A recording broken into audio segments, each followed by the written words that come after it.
Good morning बच्चों। आज हम लोग संस्कृत में पाठ 10 पढ़ने जा रहे हैं, जिसका नाम है श्रवण कुमार। कल हम लोगों ने इस पाठ में पार्ट 1 में पढ़ लिया था कि श्रवण कुमार जो कि माता पिता के बहुत बड़े भक्त हैं और उनके माता पिता दोनों अंधे हैं और वे अपने माता पिता को एक कांवर में लेकर के, पालकी बना करके उसमें लेकर के तीर्थ यात्रा के लिए जा रहे हैं और वो जगह जगह वो तीर्थ यात्रा करते हुए वो लोग आगे बढ़ रहे थे। तो इस प्रकार से तीर्थ यात्रा को करते हुए वो लोग अयोध्या के पास आ जाते हैं। यहाँ तक हम लोगों ने कल पढ़ लिया था। चलिए आगे से हम लोग इसको पढ़ते हैं। तटे गच्छन् सुरम्य वायु प्राप्त सरयू नद्यास्तरंग ध्वनिम अकरणे तो पितरो ज्ञाताम त्यत समीपस्थ कोपी नदी अस्ति। नदी की जो मनोहर वायु है उसको प्राप्त करके और नदी की तरंगों की ध्वनि को सुन करके उनके तो मतलब कि दोनों माता पिता तो पितरों उनके माता पिता को ये ज्ञात हुआ कि समीप मतलब पास में ही कोपी मतलब कोई नदी भी है, कि पास में ही कोई नदी भी है। तदा पिता चाकथ्यत, तो पिता ने कहा, किससे कहा? आवा पिपासितो स्व जलम आने, कि हम दोनों प्यासे हैं, जल ले आओ। आज्ञा प्राप्य श्रवण कुमारः जलम आनेतुम नदी अगच्छत। आज्ञा प्राप्त करके श्रवण कुमार जल लेने नदी को गया। दशरथा अयोध्या राजा आसीत। दशरथ जो है वो अयोध्या के राजा थे। तस्य जनकस्य नाम अज आसीत। उनके पिता का नाम अज था। दशरथ के पिता का नाम अज था।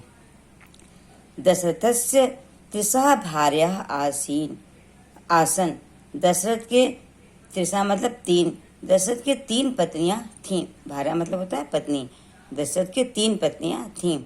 यदा श्रवण कुमारः सरयू तटे आसीत, यदा तस्मिन् समय राजा आखेटनाय इति स्थिता भ्रमतः। यदा मतलब जब श्रवण कुमार सरयू नदी के तट पर था, यानी अपने माता पिता के लिए जल लेने वो सरयू नदी के तट पर गया था। तो जब श्रवण कुमार सरयू तट पर था, तस्मिन मतलब उसी समय राजा, कौन राजा? राजा अयोध्या के जो राजा थे दशरथ, उनकी बात हो रही है। तस्मिन समय राजा आखेटना इतस्थिता भ्रमत। उसी समय जो राजा थे वो आखेट के लिए यानी शिकार के लिए इधर भ्रमण कर रहे थे। श्रवणा यदा कुंभम जले निमज्जित तदा दशरथा घट शब्दम श्रुत्वा विचार्यत। श्रवण कुमार ने जैसे ही अपने कुंभ अर्थात घड़े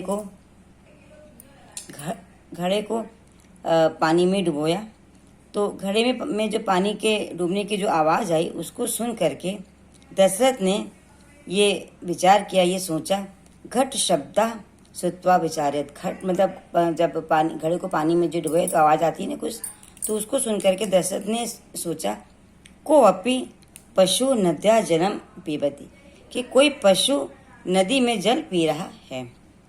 इति च विचारते राजा शब्द भेदिना। यह विचार करके राजा ने जो शब्द भेदी बाण था वह चला दिया। दशरथस्य बाणेन श्रवण कुमारः विद्धा अभवत। दशरथ के बाण से जो श्रवण कुमार थे वो क्या हो गए? घायल हो गए। विद्या मतलब घायल हो गए। आहत मान श्रवण कुमारा दृष्टवा दशरथा बृहद खिता अभवत। श्रवण कुमार को घायल देख करके जो राजा दशरथ थे उन्हें बहुत दुख हुआ। तथा श्रवण कुमारा दशरथ अवोचत। तब श्रवण कुमार ने दशरथ से कहा, क्या कहा? राजन मम पितरो पिपासितो। राजन मेरे माता पिता प्यासे हैं। शीघ्र जलम आदाय गच्छतु जलम च पायतु। शीघ्र ही ये जल ले जाइए और उन्हें पिला दीजिए।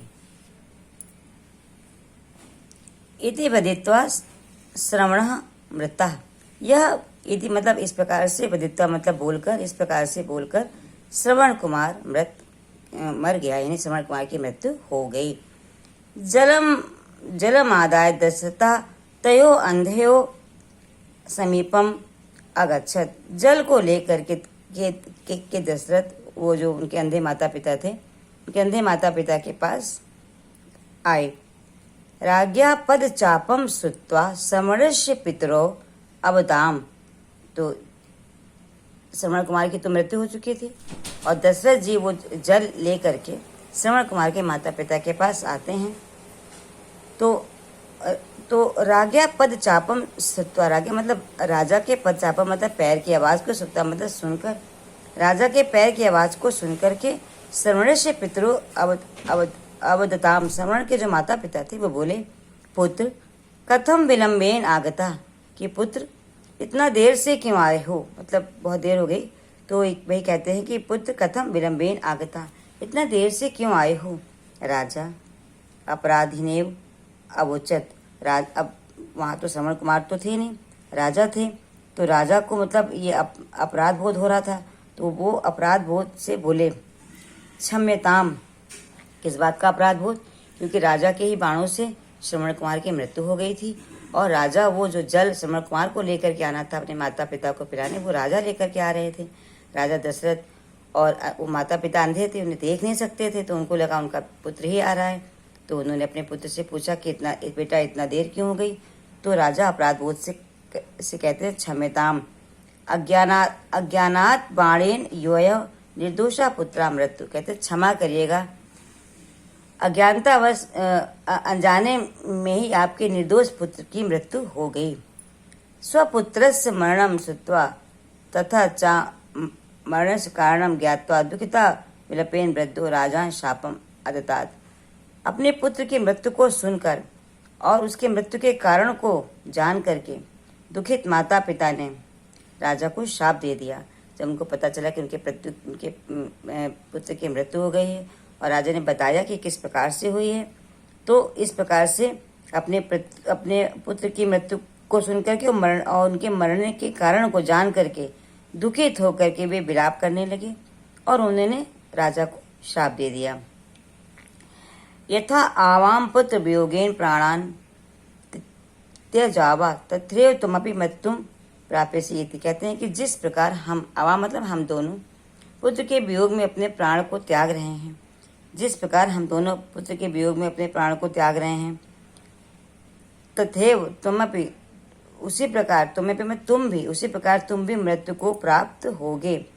ततो वृद्धो स प्राप्ति तत्क्षण आगच्छत। और फिर वो दोनों जो वृद्ध थे, यानी कि श्रवण के माता पिता, वे दोनों मृत्यु को प्राप्त हो गए और स्वर्ग को चले गए। तो उन्होंने राजा दशरथ को ये श्राप दे दिया था कि जिस प्रकार से वे पितृ के वियोग में उनकी मृत्यु हो रही है, उसी प्रकार तुम्हारी भी पितृ के वियोग से मृत्यु हो जाएगी। तो बच्चों, ये श्रवण कुमार का पाठ समाप्त हुआ और इसका जो भी काम आपको हम भेजेंगे उसको करके PDF में और मेरे पास भेज दीजिएगा। Okay, bye.